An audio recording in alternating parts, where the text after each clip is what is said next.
Department requests the State Department of Health and Senior Services supply adequate COVID-19 testing supplies to all St. Charles County schools, and that the St. Charles County Schools and the St. Charles County Health Department compile and publicly report the results of the COVID-19 test from the schools. Mr. Breslin. Yes, so what I'd like to do is I'm going to explain why we're here at this point. And then, after we maybe have some exchange of conversation, I am going to offer an addendum to the resolution. In May of 2021, the council passed a resolution stating that the county government will not have anything to do with contact tracing, mask mandates, or quarantines. As we've been told over and over again, that the state statute regulates the school boards and the superintendents regulate the schools, not the county council. So after we did that resolution in May, I received a 12-page recommendation sent out to the schools, which the county council never saw. I didn't even know they were doing that. And when you send out recommendations by the health department, the schools are going to abide by it because they don't know what else to do. They're scared. They don't know what to do. They're going to follow the health department rules. And some of these rules were so draconian that it said anybody over 2 years of age must wear a mask, even if they're fully vaccinated. I mean, it had crazy, non-science-based recommendations. So when I reached out to the county executive office, I said, this is not what we agreed to. This is not what we were supposed to do. We were supposed to back off the COVID numbers, which, you know, I'm going to talk about this resolution, but there is a lot of science out there. COVID numbers are way down. It was in the New York Post today. But I'm going to talk about the resolution. We could talk about the science later. But so I had asked the question multiple times as a county councilman, a senior county councilman. This is the questions I asked started in May. This school year, how many kids have been quarantined? How many kids have been quarantined that have had a positive test? How many of the ones that had positive tests had any symptoms? Were they asymptomatic, or what was the case? How many were negative tests and were still quarantined?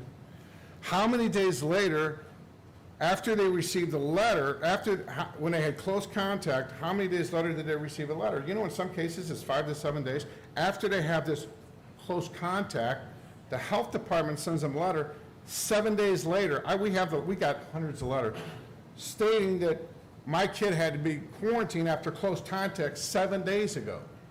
Now, if that makes sense to any of you folks, this is why we're doing this resolution. Our health department is out of control. It is not using any science. They're not using any science. It's not science-based. If you want to have a conversation, what you said, some of your ideas might be okay, but we're not in this to. This doesn't make sense. No, you talk. I didn't talk. Please don't talk. We are not going to do these things that make no science, that take away our constitutional rights, and they're abusive to our kids, okay? The intent was clear. As a matter of fact, never did I get any of my questions. I asked 4 times and never got them answered, not one time, until somebody filed some Freedom of Information Acts, and I think Lindy just got it today, which is ridiculous, all right?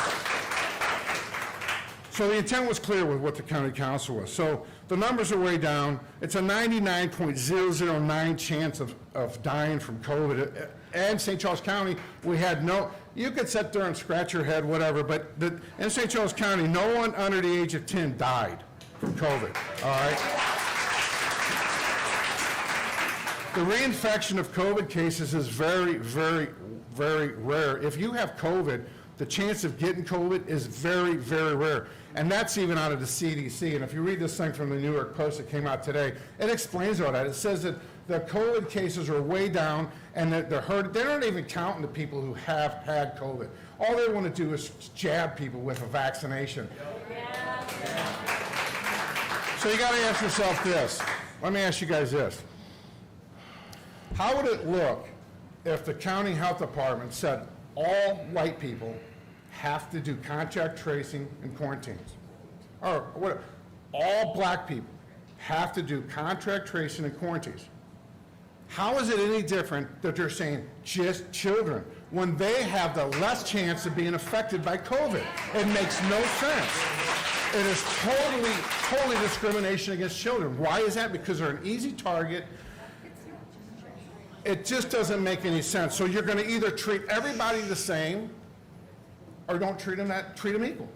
So if you go to the football games, and so many of us are going around not wearing masks. Now, I'll pray for you mask wearers because you're just misinformed, okay? You really are.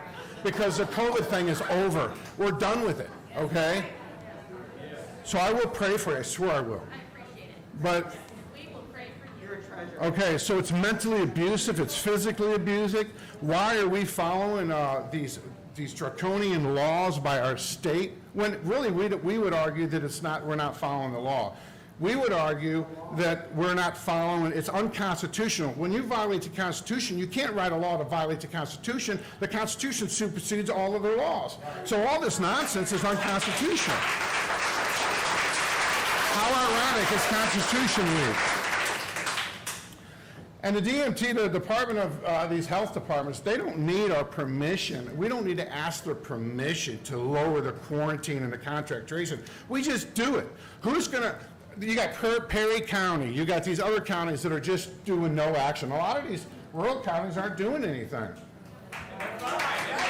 Why is that? Because they know in their knower what's right. They know in their knowers what's best for the community, and they represent their citizens. That's why they're doing it. Because they know that this COVID stuff isn't right. It's abusive and it's unconstitutional. Back in the day, last year, there was a lot of stuff we didn't know. There were things we were doing that we thought we had to do, okay? Then more and more information came out, more and more facts came out, and you start realizing that we should change what we're doing.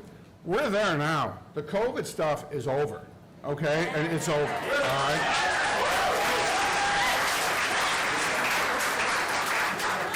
And then one more thing, I know there's other council members who want to talk, but the question I also had for Roy, and I'm not going to say you have to answer this tonight, but you were supposed to work on this, is there is an opinion that House Bill 291, 270. or 271, when the House, Bob Honor senators and their legislators passed a bill back in June that said that if any regulations or mandates done by any form of government towards schools or any, it has to be voted on by the body, the board. Well, by doing quarantines and doing these heavy quarantines on people, which was stated there was 29,000 kids quarantined, and the one gentleman that came up, you said, it's a teacher's job to teach. How are you going to teach them when they're quarantined, when they got all those quarantines, when it's only 1% of the people or the children have a positive test? And then when they get a positive, if they get tested and it's negative, they're still quarantined. Does that make any sense to anybody? So if there's a way to figure this out, just stop it all. It doesn't make any sense. So one more thing, and I'm sorry. All right. I do want to amend the resolution, but I'll wait if some of you folks want to talk. Mr. Cronin. Okay, so I want to start real simply how this came about, so you